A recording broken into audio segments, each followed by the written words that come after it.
cuties. I haven't even picked it yet. Well, I did pick it in the other room, but I haven't opened it yet. Let's get this up. One more little baby notch here.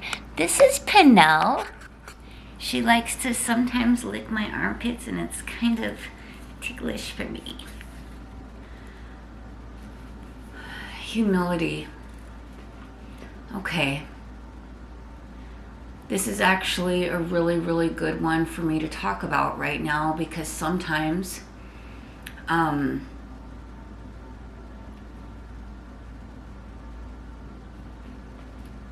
sometimes there is such a confusion and misconstrued, possibly by confused people, as to what on God's green earth this means. Now, sometimes I feel like terms such as ego, confidence, cocky, conceited, full of yourself, narcissism, and then the spectrum of, self-doubt, and then just not even believing in yourself, or feeling like you're good enough, or any of this.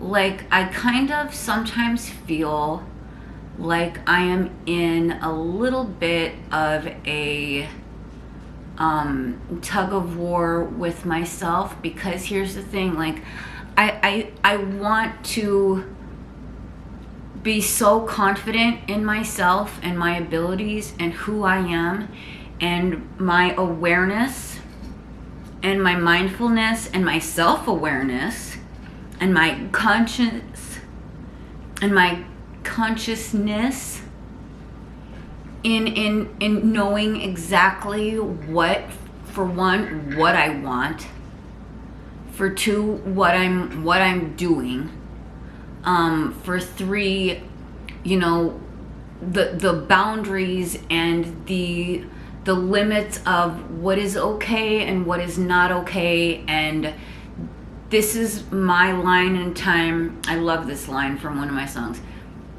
There's a line silently drawn in time where I don't cross yours and you don't cross mine. Now, this, to me, it's like there can also be a very fine line between, like, being extremely critical of someone to where it's not constructive, or there can be, like, constructive criticism that is designed, and hopefully with the proper intention, that and delivery and everything, that it is received by whoever you are giving that to where it's a learning experience for them of improvement, not cutting them down. Also, here, really honestly, kind of like how I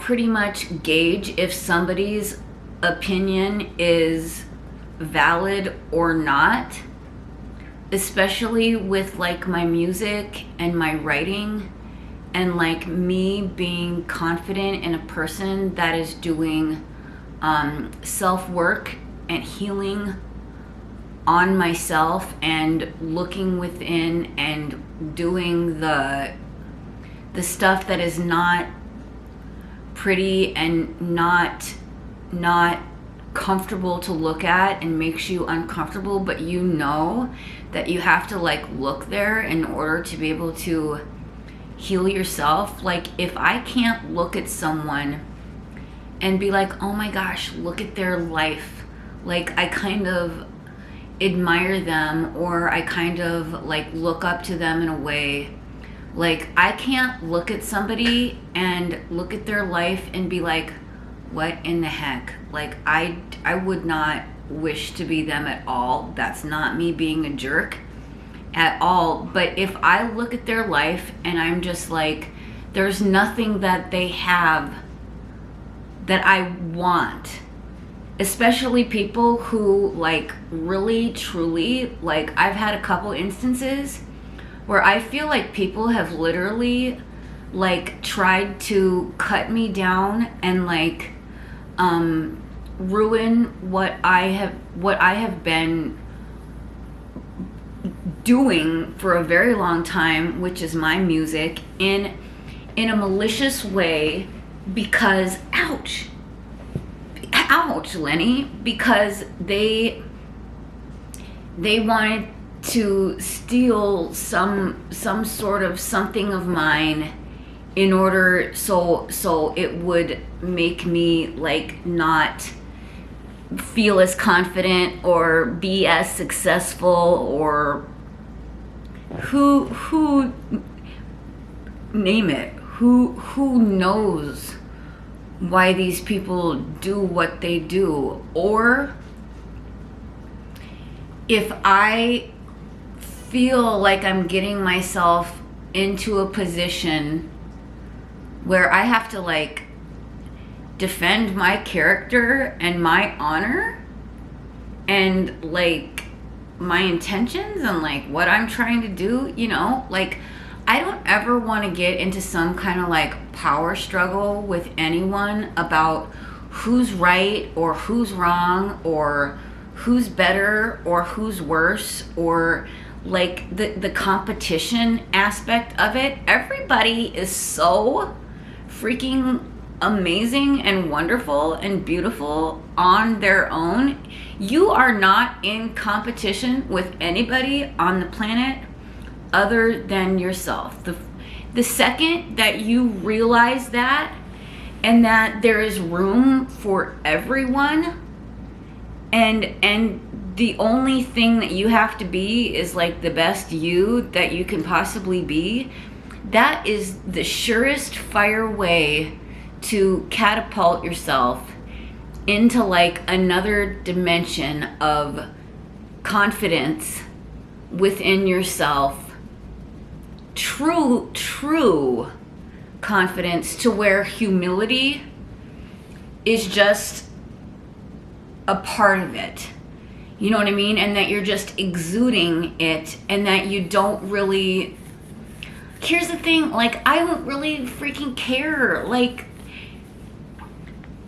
if I'm doing something for fame or recognition or money or power, or to be like, oh, look at what I did, or anything along those lines of what it's gonna get me, and I step out of the I'm doing this for the love of it, period, and for the feeling that I get from it, and the amount of joy and pleasure and sheer wonderfulness, to where I am just like so freaking like proud of myself that it's almost just like unfathomable.